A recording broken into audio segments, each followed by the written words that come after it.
ఆంధ్రప్రదేశ్ ఉప ముఖ్యమంత్రి పవన్ కళ్యాణ్ గారు మారుతున్నారు.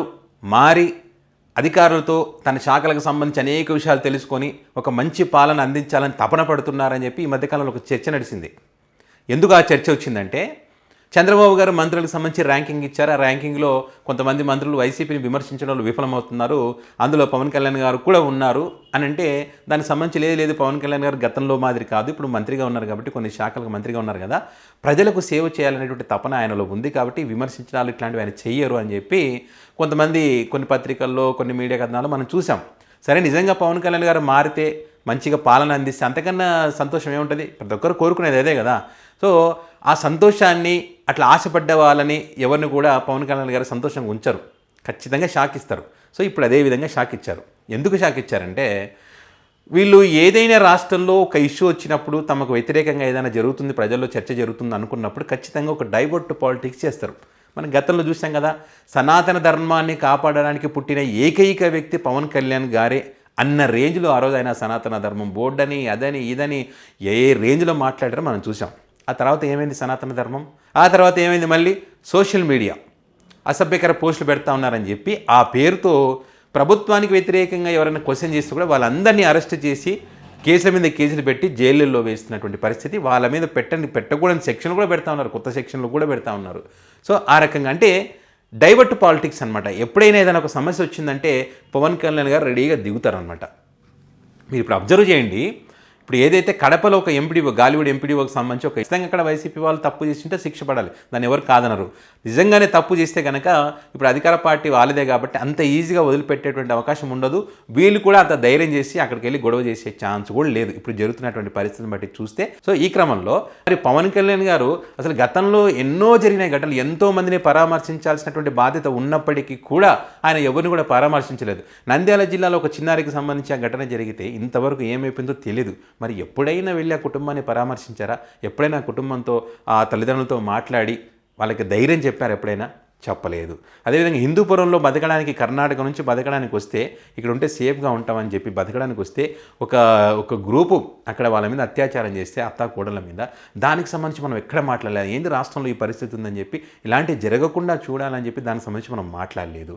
సో మీ అవసరానికి తగ్గట్టుగా మీకు ఏదైనా వ్యతిరేకత వస్తుంది అన్నప్పుడు అప్పుడు ఒక టాపిక్ని తీసుకుని దాన్ని డైవర్ట్ చేయడానికి మనం రంగంలో దిగుతాం. సో ఇప్పుడు అదే రకంగా ఇప్పుడు వైసీపీ పార్టీ వరుసగా ధర్నాలు చేస్తూ ఉంది కదా. ఇది మొన్న రైతు పోరాటం అని చెప్పి, నిన్న విద్యుత్ ఛార్జీలకు సంబంధించి, మళ్ళీ 4-5 రోజుల్లో జనవరి 2కో 3కో మళ్ళీ అమ్మఒడికి సంబంధించి కూడా ఒక కార్యక్రమం చేపట్టారు. మరి దీనికి సంబంధించి చర్చ జరుగుతూ ఉంది కదా. ఈ పెద్ద ఎత్తున చర్చ జరుగుతున్నప్పుడు మనం ఏం చేయాలి? ఏదో ఒక అంశం మనం తెర మీదకు తీసుకురావాలి. మన జగన్మోహన్ రెడ్డి పులివెందుల పర్యటన 4 రోజులు ముగించుకొని పోయినాడు. అక్కడ కూడా జగన్మోహన్ రెడ్డికి హెవీ క్రౌడ్ వచ్చారు. సో ఈ క్రమంలో ఇప్పుడు పవన్ కళ్యాణ్ గారు కడపకు రావడం, కడపకు వచ్చి అక్కడ ప్రెస్ మీట్ పెట్టి ఏం మాట్లాడుతూ ఉన్నారు ఆయన? మళ్ళీ ఈటు పెంచుతూ ఉన్నాడు ఆయన. మళ్ళీ అల్లు అర్జున్కి సంబంధించినటువంటి వ్యవహారం, మళ్ళీ దీనికి సంబంధించినటువంటి వ్యవహారం, ఇవన్నీ చూస్తూ ఉంటే మళ్ళీ టాపిక్ డైవర్ట్ చేయడానికి ఆయనకు చాలా క్లియర్గా ప్రిపేర్ అయ్యి వచ్చినట్టుగా నాకైతే కనిపిస్తూ ఉంది. ఆయన ఏం మాట్లాడుతూ ఉన్నారు ఇక్కడ వీళ్ళకు ఓడిపోయినా కూడా అహంకారం తగ్గలేదు. వైసీపీ నాయకులు ఒక్కొక్క తోలు తీస్తానని ఎన్నిసార్లు తోలు తీస్తారు సార్? తోలు తీస్తాం, చెప్పులతో కొడతాం, పండబెడతాం, లేపుతాం, ఎప్పుడు ఇవే డైలాగులే మాట్లాడతారు. మళ్ళీ ఏమంటారు అక్కడ? రాయలసీమ యువతకు పిలుపునిస్తున్నా తిరగబడనంటే ఎవరి మీద ఎవరు తిరగబడాలి? ఎందుకు తిరగబడాలి? తిరగబడితే మీ మీద తిరగబడాలి. ఎందుకంటే మీరు ఇచ్చినటువంటి హామీలు ఏవి నెరవేర్చకుండా ఇట్లా ఇష్టం వచ్చినట్టు మాట్లాడుతుంది కాబట్టి మీ మీద తిరగబడాలి.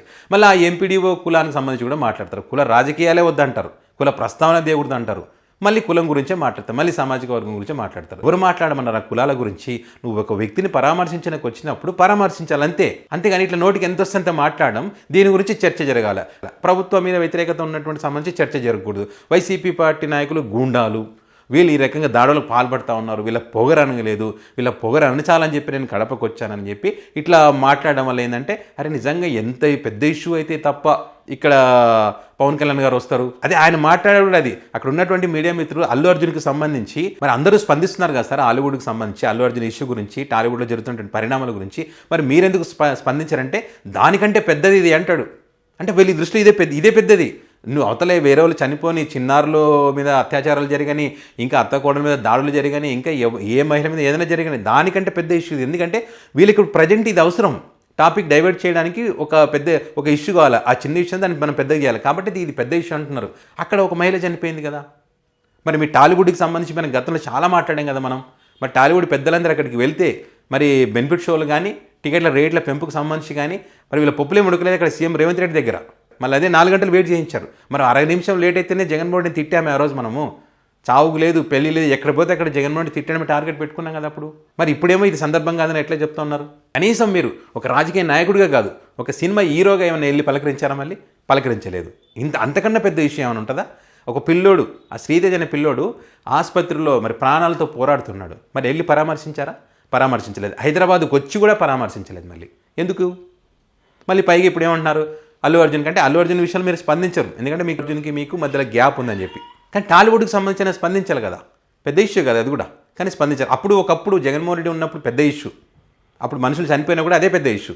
కానీ ఇప్పుడు ఇక్కడ ఎవరు చనిపోకపోయినా కూడా ఇప్పుడు ఇదే పెద్ద ఇష్యూ. అది కాదు, ఎందుకంటే అప్పుడు మనకి ఇష్టం లేని వ్యక్తి ఉన్నాడు, ఇప్పుడు ఇష్టమైనటువంటి వ్యక్తులు మంత్రులుగా ముఖ్యమంత్రులుగా ఉన్నారు కాబట్టి ఇప్పుడు దాని గురించి మనం మాట్లాడడం. సో ఈయన మాటలు బట్టి ఇక్కడ ఏమర్థమవుతుంది?